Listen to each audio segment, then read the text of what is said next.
Hello everyone. हमने अपने पिछली वीडियोस में अकाउंटिंग की इंट्रोडक्शन देखी थी। अब हम next chapter basic accounting terms, क्योंकि जब तक हमें बिजनेस के बेसिक टर्म्स पता ही नहीं होंगे तो हम कैसे भी कोई भी ट्रांजैक्शंस नहीं कर सकते। इसलिए हम सबसे पहले पढ़ेंगे बेसिक अकाउंटिंग टर्म कौन सी होती है। फर्स्ट अकाउंटिंग टर्म है entity. This is the legal name of a company called entity. अब कोई भी कंपनी है वो अपनी नाम की वजह से जानी जाती है, ना कि ओनर के नाम की, जिसने उसको ओपन किया है उसकी वजह से नहीं कंपनी जानी जाती। कंपनी किसके लिए जानी जाती है? अपनी नेम की वजह से।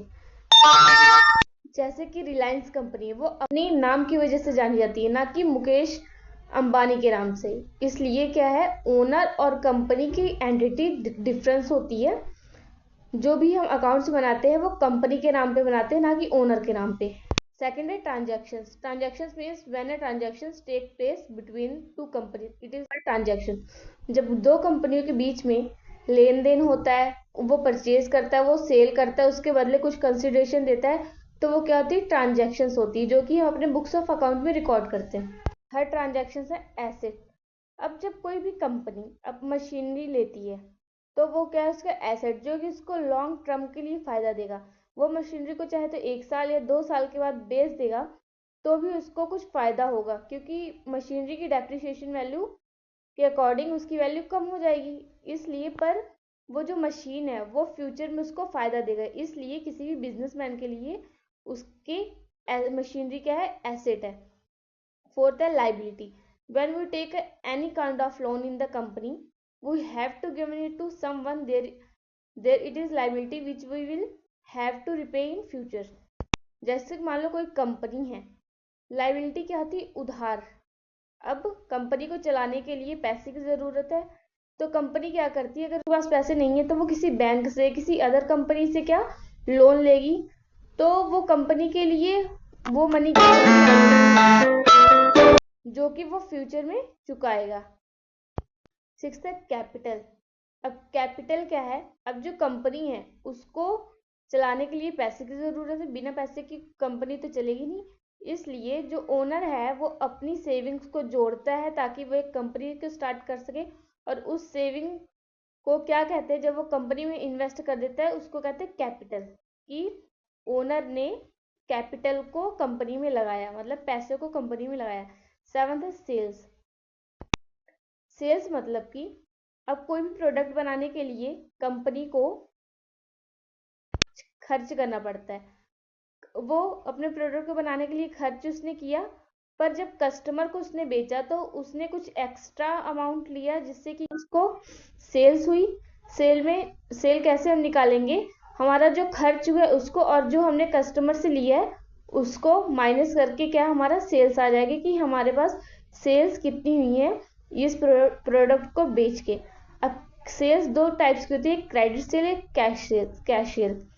क्रेडिट सेल क्या होती है? अगर हमने अपने प्रोडक्ट को उधारी में किसी अदर पर्सन को दिया है तो वो क्या है? Credit sale. Cash cell, other person ने हमें पहले कैश दिया है, उसके बाद हमने उसको प्रोडक्ट दिया है, तो ये हो गई कैश सेल। एट्थ है रिवेन्यू। रिवेन्यू क्या है? कि हमने, जैसे कोई मान लो सेल्समैन है, वो अपने प्रोडक्ट को बेचता है कस्टमर को, उसको क्या है? रोज वो प्रोडक्ट सेल करता है और वहां से कुछ जो पैसे आते हैं उसको क्या बोलते हैं? रिवेन्यू। रिवेन्यू डेली ट्रांजेक्शन्स में आता है। एक तो होती है शॉर्ट टर्म रिवेन्यू, एक होती है लॉन्ग टर्म रिवेन्यू। मतलब कि शॉर्ट टर्म में क्या है कि हमें डेली ट्रांजेक्शन्स में पैसे आ रहे हैं, और लॉन्ग टर्म रिवेन्यू मतलब कि हमें 1 साल के बाद वो पैसा मिलेगा, उसको क्या बोलते हैं? Total revenue. नाइन्थ है एक्सपेंसेस। अब कोई कंपनी को कोई भी प्रोडक्ट बनाने के लिए, अपनी प्रोडक्शन करने के लिए एक्सपेंसेस करने पड़ेंगे। अपनी जेब से पैसे निकाल के वहाँ पे स्पेंड करना पड़ेगा, मशीनरी खरीदनी पड़ेगी, एम्प्लॉयज़ को सैलरी देनी पड़ेगी। तो वो ये क्या कर रहा है? एक्सपेंस कर रहा है कि अब जो उसकी नीड है कंपनी की वो पूरी करे पैसों को देकर। वो क्या कर रहा है? एक्सपेंस कर रहा है, खर्चे कर रहा है। प्रॉफिट क्या है? प्रॉफिट हमने अपने पूरे साल की देखा कि कंपनी ने कितने प्रोडक्ट को सेल किया है, कितने को परचेज किया है, प्रोडक्ट को बनाने में कितने एक्सपेंसेस उसमें आया है, ये सब जोड़ के जब हमारा एक्सपेंसेस को माइनस करके जो हमारे पास एक्स्ट्रा अमाउंट बचता है उसको क्या हम बोलेंगे, प्रॉफिट। 11th है गेन। अब गेन है, कंपनी को कोई भी आइडिया नहीं होता कि ये प्रॉफिट हमें होगा, पर सडनली वो क्या प्रॉफिट हमें हो जाता है, तो वो क्या होता है, गेन। जैसे कि किसी को लॉटरी लगी, अब लॉटरी क्या है, गेन है, उसको पता नहीं था कि मेरी लॉटरी लगेगी, इसलिए वो क्या है, प्रॉफिट तो हुआ है, पर वो सडनली प्रॉफिट है जिसके बारे में हमें कोई अंदाजा नहीं था। लॉस मतलब कि मान लो कोई पेन 10 रुपए का है, पर उसकी मार्केट में वैल्यू गिर के कितने हो गई, 5 रुपए हो गई, पर हमने उस पेन को बनाने में एक्सपेंस कितना किया था, 10 रुपए का, पर हमें बेचना कितने का पड़ा, 5 रुपए का, तो हमें क्या हुआ, 5 रुपए का लॉस हो गया। 13 है वाउचर। अब जो हमारी सेल्स और परचेज होता है वो वाउचर में होता है। वाउचर एक अकाउंट है जो सिर्फ परचेज सेल, इसको हम वाउचर्स में रिकॉर्ड करते हैं ट्रांजैक्शंस करने के लिए। 14 टर्म है गुड्स। अब गुड्स और एसेट में फर्क होता है। मान लो कोई कंपनी जो है क्लोथ बनाती है, तो वो क्लोथ क्या है, उसका गुड्स है, ना कि मशीनरी उसका गुड्स है। मशीनरी क्या है, उसका एसेट है, पर जो वो काम प्रोडक्शन कर रही है वो उसका गुड है। 15 है ड्राइंग्स।